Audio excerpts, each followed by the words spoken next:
This just got serious. Trump claims Iran is collapsing and a deal could happen any moment. Former U.S. President Donald Trump has made some major claims about Iran during a recent press grammatically. But the real question is, how much of this is actually true? Let's break it all down in this video. Hello, everybody. Mr. President. So we've had very good negotiations today with Iran, getting a lot of the things that they should have given us a long time ago. See how it works out, but they're very good. Moving along very nicely. They've destroyed a lot of additional targets today. The Navy's gone, the Air Force has gone, we know that. But we destroyed many targets today. It was a big day. And we are negotiating with them directly and indirectly. We have emissaries, but we also are dealing directly. And as you know, they've agreed to send 8 boats 2 days ago, and then they added another 2, so it was 10 boats.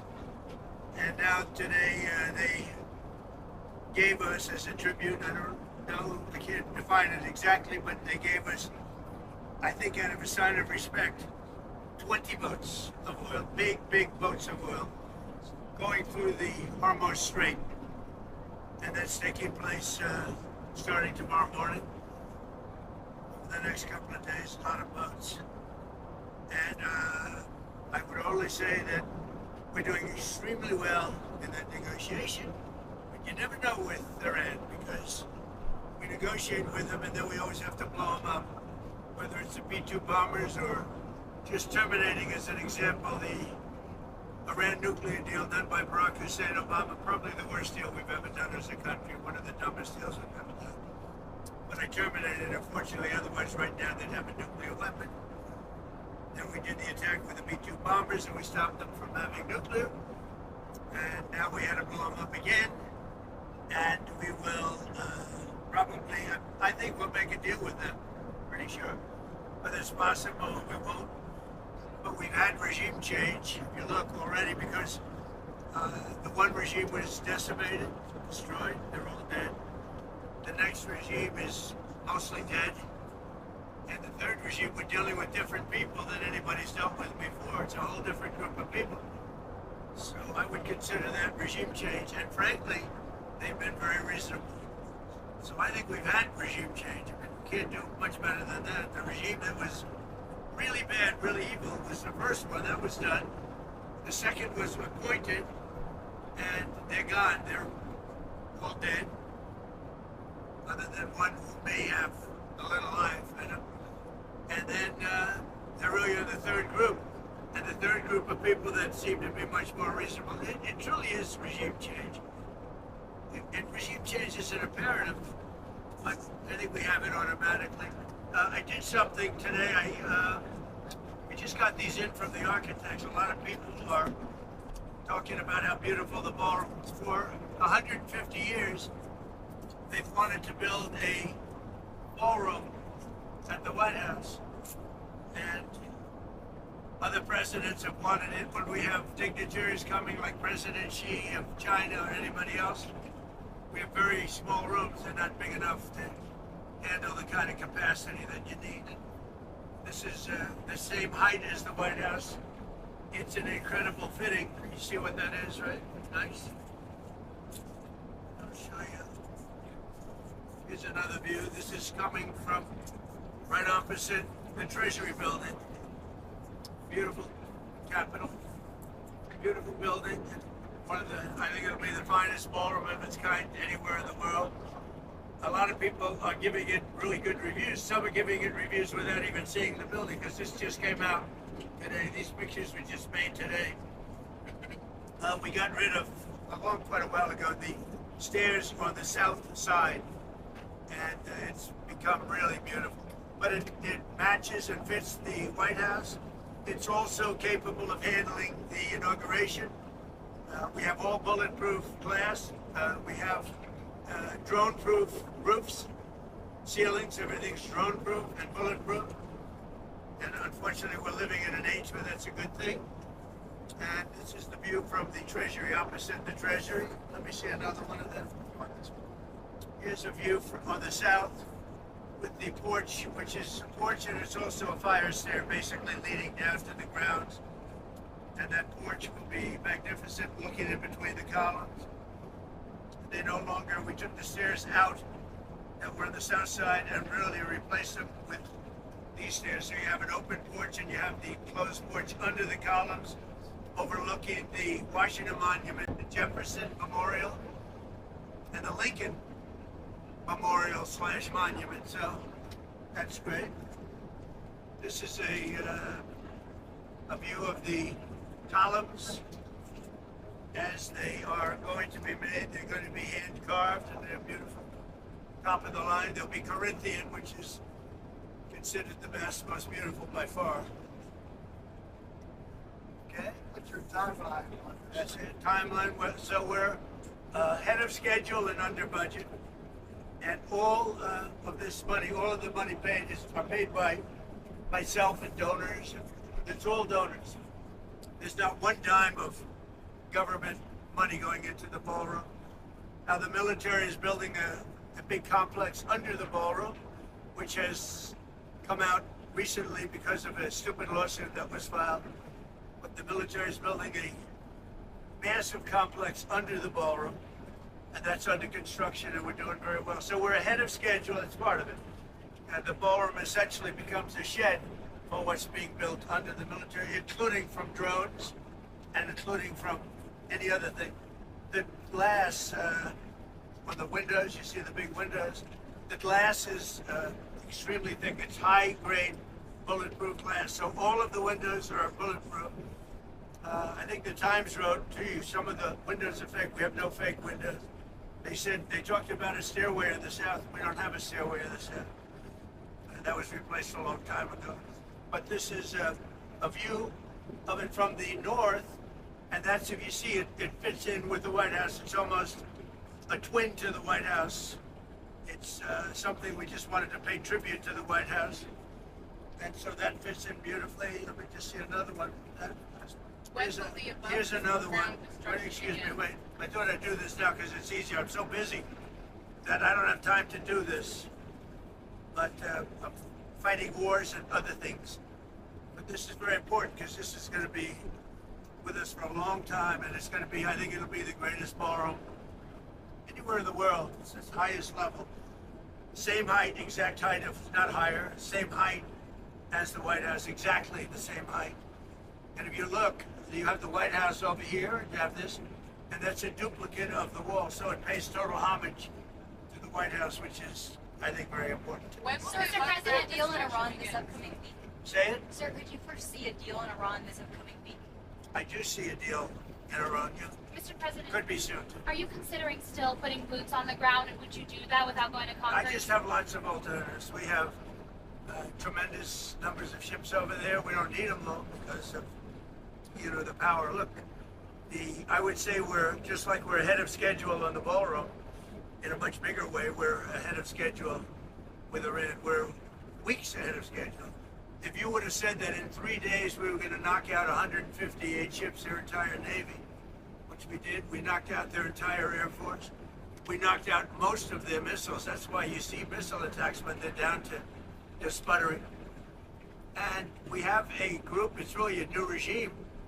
It's a group of people that we've never dealt with before, that are acting very reasonable. It is truly regime change. Is committee's son still alive, sir? Is he a part of these We think conversations? he may be, nobody's heard about him. He may be alive, but he's obviously very seriously in trouble.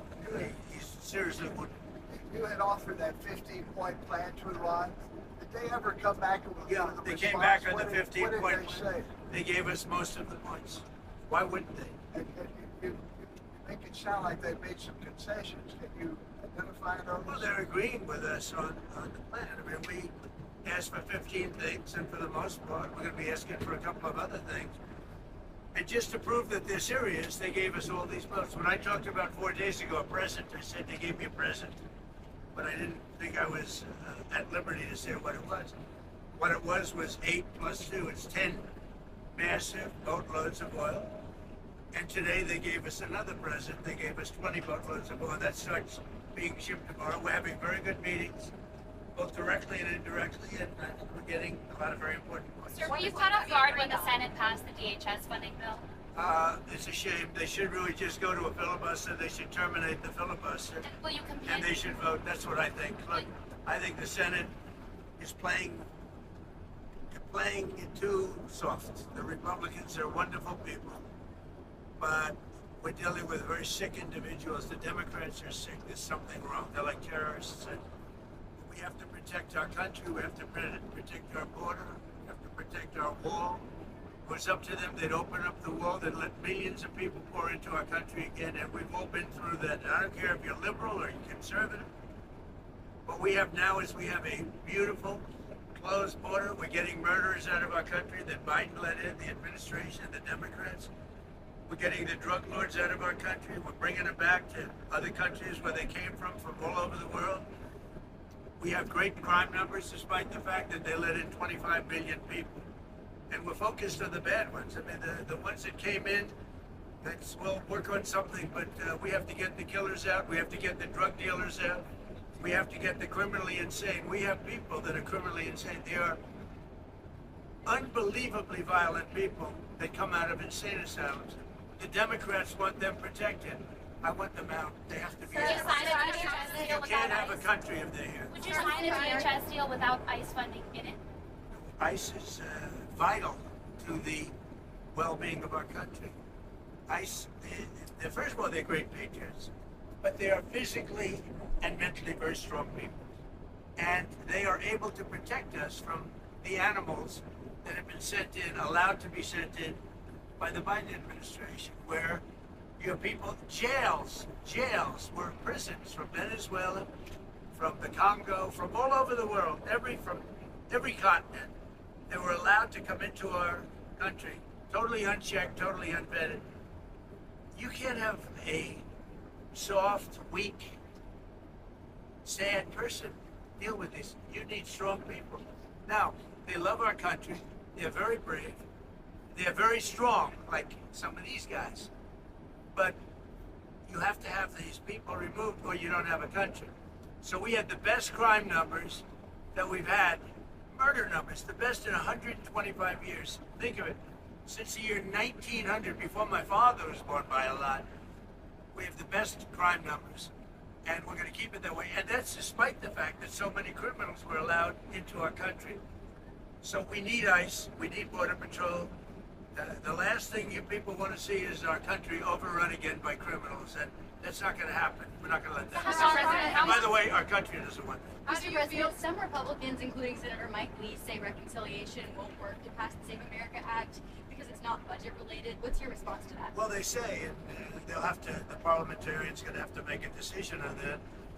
But I say, end the filibuster, terminate the filibuster, just vote, and you'll get everything you want. You get all 5 things. We have voter ID, we have proof of citizenship. It's so important. Mail-in ballots have to be stopped, with exceptions for the military, for sick people, people that are sick, people disabled, for people that are traveling. If you're traveling, you can vote. But other than that, mail-in ballots are inherently dishonest. Jimmy Carter and his Carter Commission said you can't have mail-in ballots. We're the only country in the world that has mail-in ballots. We're the only country in the world that has, we have a big case becoming in the Supreme Court that had to do with the babies of slaves after the Civil War. And instead of that, it's being used as a way for rich countries and thousands of people from China coming in and getting citizenship for people within their family. This is not what they meant when they did that. So that's a big decision coming up. But if you look at it and you look at what we've done here, we have 5 points. We don't want men playing in women's sports. The Democrats do. We don't want transgender mutilization of our children. The Democrats are just fine with it. You could do every child in America, they'd be very happy. We don't want the mutilization of our children. It's transgender, and we're not going to have it. So we want to go into those things. There are 5 points. And with the filibuster termination, you could vote them all in. the Republicans would have the vote. Mr. President, Leader Thune told me that they do not have the votes to terminate the I filibuster. know, How will but you get around that's that? part of being a leader. You have to get the votes. Do you have confidence in I Leader mean, Thune? I like him so much. He's a high quality person. And he told me the same thing. We don't have the votes. Well, he's only a couple of votes short, but that's what being a leader is. You have to get the votes. You have to get the votes. And those people will not be able to withstand the onslaught because Republicans and the country wants it. You know, it's polling at 87% voter ID. Think of it. We're talking about Save America. And it's not Save Act, it's Save America Act, because it's Saving America. Save Act, nobody knows what it's saving. It's the Save America Act. And you have to have it. You have to have it. The Save America Act, voter ID, all of these things, proof of citizenship. It's an 87% issue with all voters, including Democrats. The only ones that don't want it are Schumer and these corrupt Democrat leaders, because it will not give them the ability to cheat in an election. Look, why wouldn't you want voter ID? There's not a reason in the world you wouldn't want it except to cheat. And if they don't cheat, their policy is so bad they'll never win another election. Mr. President, On Friday, you mentioned that Cuba will be next. What did you mean by that exactly? And who will be next? Cuba. Yeah, Cuba's going to be next. Cuba's going to be. In what way? Cuba's a mess. It's a failing country, and they're going to be next. Within a short period of time, it's going to fail, and we will be there to help it out. We'll be there to help our great Cuban Americans out who were thrown out of Cuba. In many cases, their family members were mutilated and killed by Castro. No, Cuba's going to be next, yeah. Are you considering withdrawing Casey Means for Surgeon General and nominating someone else? Well, we're looking at a lot of different things. And, I don't know how she's doing in the nomination process. I'm more focused on Iran, but something like that would be possible. Mr. President, do you still have We confidence? certainly have a lot of great candidates with Do you it. still have confidence in Tulsi Gabbard, sir? Yeah, sure. Follow up I on mean, she's a little bit different in her thought process than me, but that doesn't make somebody not available to serve. Is she on the same page I as would you? say that I'm very strong on the fact that I don't want Iran to have a nuclear weapon. Because if they had a nuclear weapon, they'd use it immediately. I think she's probably a little bit softer on that issue, but that's okay. Some people are. Most people aren't. Most people are saying thank you very much for doing what you did. They are decimated right now. They're going to give up nuclear weapons. They're going to give us the nuclear dust. They're going to do everything that we want to do. And you know what? They're going to go on and maybe have a great country again. But if they don't do that, they're not going to have a country. They're not even going to have a country. So she's softer on that issue, but I have other people, not too many. That's an issue that we've had great support. You saw the CNN poll where Trump with MAGA, and I think MAGA is most of the Republican Party, is 100% approval. In fact, the young gentleman that does the poll was very good, actually, because he's honest. He said, I've never seen 100% before. I'm 100% in the CNN poll, which just came out. Thank you very much, everybody. One more thing on Cuba. There's a report that the U.S. is going to let a Russian oil tanker go to Cuba. Is that true? Well, we have a tanker out there. We don't mind having somebody get a boatload because they have to survive. It So wouldn't bother that me. report is true as far as you know? Well, I would say, I told them, if a country wants to send some oil into Cuba right now, I have no problem with it. Do you worry that helps Whether it's Russia or not, what? Do you worry that helps Vladimir Putin, though? Doesn't help him. He loses one boatload of oil. That's all it is. It's fine. President. If he wants to do that, and if other countries want to do it, it doesn't bother me much. It's not going to have an impact. Cuba's finished. They have a bad regime. They have very bad and corrupt leadership. And whether or not they get a boat of oil, it's not going to matter. I'd prefer letting it in, whether it's Russia or anybody else, because the people need heat and cooling and all of the other things that you need. Go ahead. Now, the issue of the Strait of Hormuz and Iran control of it and charging tolls, what do you think about that? Well, I have to find out if it's true. You know, they're going to do whatever they have to do. We could close that up in 2 minutes. We could close that up so fast your head would spin.